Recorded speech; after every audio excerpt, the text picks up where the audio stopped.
Bonjour à tous, ici Patrice Roy des séminaires informatiques avec une autre formation cette fois-ci sur les macro-commandes dans Excel. Premièrement, qu'est-ce qu'une macro-commande?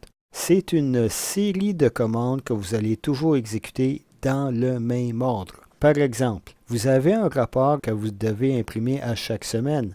Les données changent de semaine à semaine, mais le rapport comme tel est identique. À chaque semaine, vous êtes obligé de sélectionner les données, aller sous l'onglet Mise en page, vous assurer d'avoir le bon format de papier, de sélectionner la bonne orientation du papier, possiblement changer les marges et aussi peut-être l'échelle d'impression du document.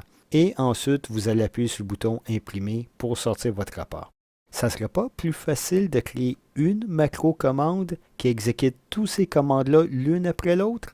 Ça, c'est une des choses qu'on pourrait faire avec une macro-commande. On va utiliser un petit exemple ici pour la mise en page, mais le concept est le même indépendamment de quelle macro-commande que vous voulez faire. Vous allez donner la commande d'enregistrer la macro, activer chacune des commandes que vous allez avoir besoin et ensuite arrêter l'enregistrement de la macro-commande. Maintenant, regardons comment on peut le faire à l'intérieur d'Excel. Premièrement, vous allez sélectionner l'onglet Affichage et au bout, vous allez voir l'option pour les macro-commandes. On a l'option d'afficher les macros qui sont déjà faits, enregistrer une macro et il y a une option pour utiliser les références relatives, ce qui veut dire activer la macro-commande où se trouve le curseur. Il y a des occasions où vous voulez activer la macro-commande où vous êtes en ce moment et à d'autres moments, vous voulez toujours activer la macro-commande sur les mêmes cellules. Ça dépend des situations. Pour l'exemple, je veux utiliser les références relatives et ensuite, je vais aller choisir l'option enregistrer la macro. Et ici, on va rentrer les informations qu'on a besoin. Premièrement, on va donner un nom à notre macro. Alors, on va l'appeler mise en forme. Et là, vous avez l'option de créer un raccourci en sélectionnant une lettre ou un chiffre que vous allez combiner à la touche CTRL pour exécuter rapidement votre macro-commande. Mais il faut que vous sachiez que certaines combinaisons de lettres et de chiffres sont déjà utilisées. Alors, par exemple, CTRL-A pour tout sélectionner, CTRL-Z pour annuler, CTRL-P pour imprimer, et il y en a plusieurs autres comme ça. Alors, il faut faire attention à la lettre ou au chiffre que vous allez utiliser. Aussi, vous avez l'option d'enregistrer la macro. Normalement, vous allez sélectionner la macro pour le classeur comme tel, mais vous avez aussi l'option de mettre la macro-commande dans un nouveau classeur ou dans votre classeur macro personnel qui va le sauvegarder à l'intérieur d'Excel sur l'ordinateur sur lequel vous travaillez en ce moment. Vous pourrez réutiliser ces macro-commandes-là pour d'autres classeurs aussi plus tard. Aussi, vous allez avoir besoin d'une description. Parce que franchement, dans 6 mois, est-ce que vous allez vous souvenir qu'est-ce que cette macro était supposée de faire? Une description serait nécessaire. On va tout simplement dire répéter une mise en forme. En forme, voilà. Et j'appuie sur le bouton OK. Et dès que j'appuie sur le bouton OK, toutes les actions que je vais faire par la suite vont être enregistrées dans la macro-commande. Alors, j'ai déjà mis mon curseur dans la cellule B3 pour commencer. Et là, je vais sélectionner les cellules B3 jusqu'à D3, 3 colonnes et 3 lignes. Et ensuite, je vais aller sur l'onglet Accueil pour appliquer une mise en forme. Je vais mettre un fond de couleur bleue et je vais changer la couleur des polices de caractère à blanc. C'est tout ce que je vais faire dans ma macro-commande. Je n'ai pas besoin d'en faire plus. Comme j'ai dit que je fasse 2 commandes ou une centaine de commandes, le concept est le même. On commence l'enregistrement. On répète les commandes qu'on a besoin et on arrête l'enregistrement. Donc, je retourne à l'onglet Affichage, sous l'onglet Macro, et je choisis maintenant l'option Arrêter l'enregistrement. C'est fait, ma macro est enregistrée et je peux maintenant l'utiliser. Alors, voyons voir si ça a fonctionné. Premièrement, je vais mettre mon curseur dans la cellule B10. Retourne à macro et allons voir les options Afficher les macros. Ma mise en forme est déjà là. Je pourrais tout de suite l'exécuter. Mais regardons les autres options qu'on a. On peut choisir pas à pas détaillé. Alors, si je constate qu'il y a une erreur dans ma macro-commande, je peux l'exécuter pas à pas en appuyant sur la touche Entrée, commande après commande, pour constater où il y a une erreur dans ma macro-commande et la modifier.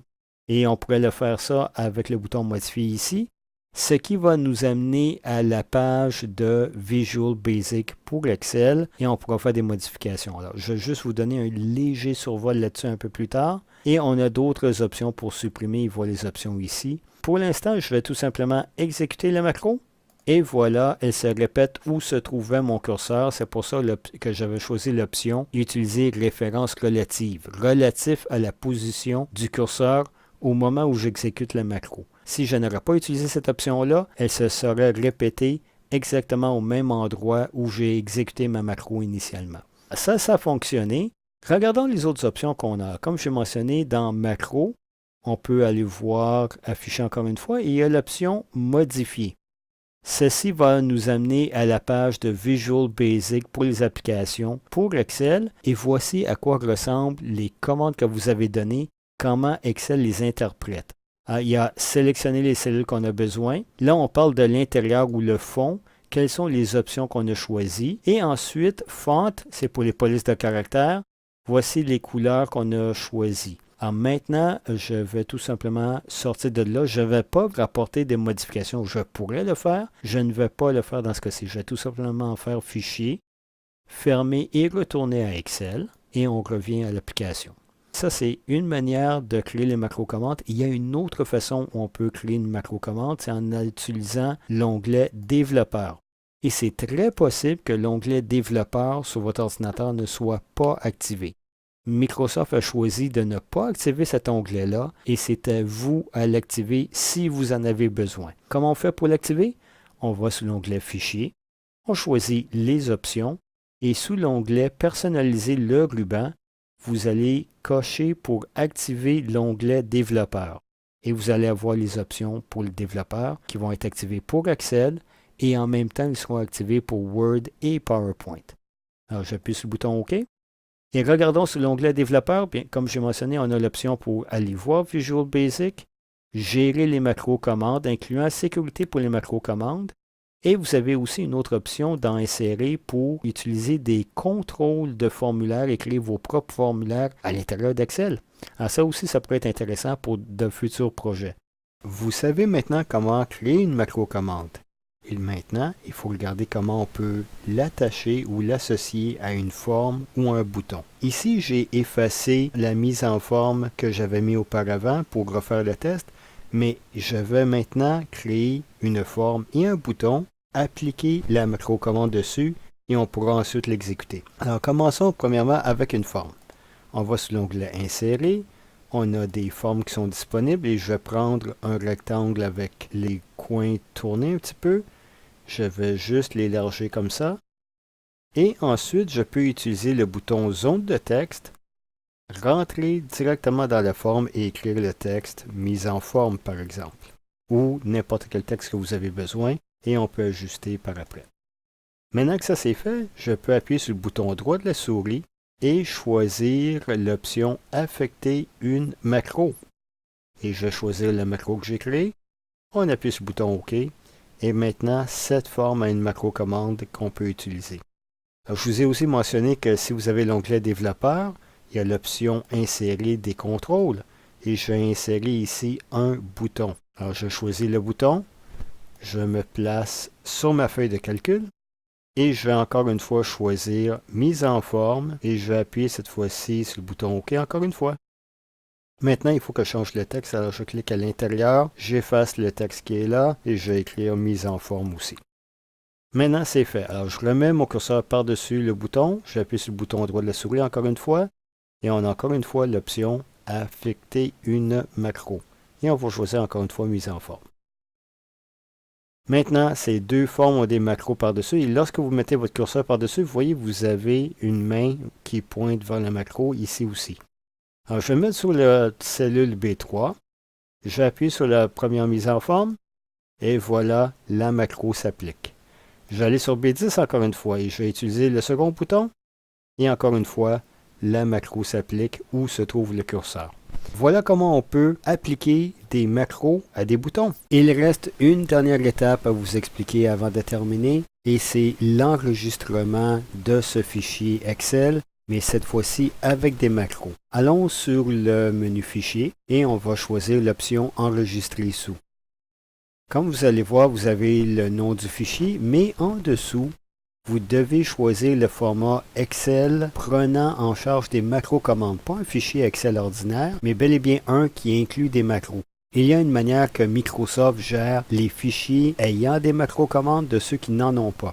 Il y a des éléments de sécurité supplémentaires parce qu'il y a des macros. La simple et bonne raison, c'est que dans le passé, certaines personnes malveillantes ont utilisé des macro-commandes pour endommager les ordinateurs et on appelait ça des macro-virus. Donc, il y a des éléments de sécurité supplémentaires qui ont été ajoutés et il y a une distinction à faire comment on gère des fichiers avec et sans macro-commandes. Et d'ailleurs, si vous recevez un fichier qui a des macro-commandes et vous n'êtes pas certain de ce que ces macro-commandes sont supposées de faire, ne l'ouvrez pas. Demandez à la personne qui vous a envoyé le fichier si c'est correct de l'utiliser ce fichier-là avec les macro-commandes.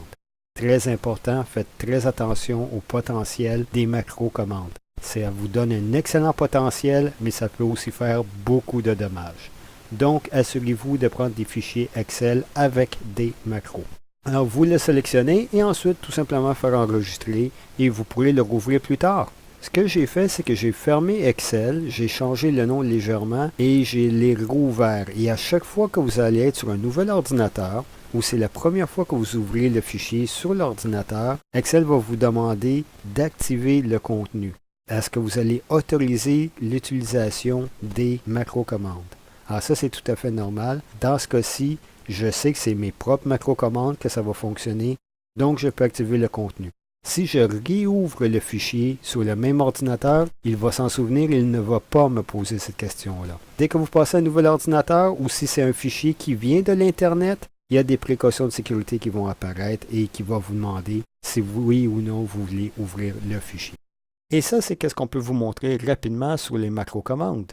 Mais ceci n'est juste qu'une petite présentation de ce qui est couvert dans toutes les formations des séminaires informatiques à l'UQAM. Et pour voir le programme des formations, je vous invite à aller voir le site séminaire.uqam.ca. Et si vous avez des questions, vous pouvez toujours me contacter à séminaire@uqam.ca. À tous et à toutes, une bonne formation.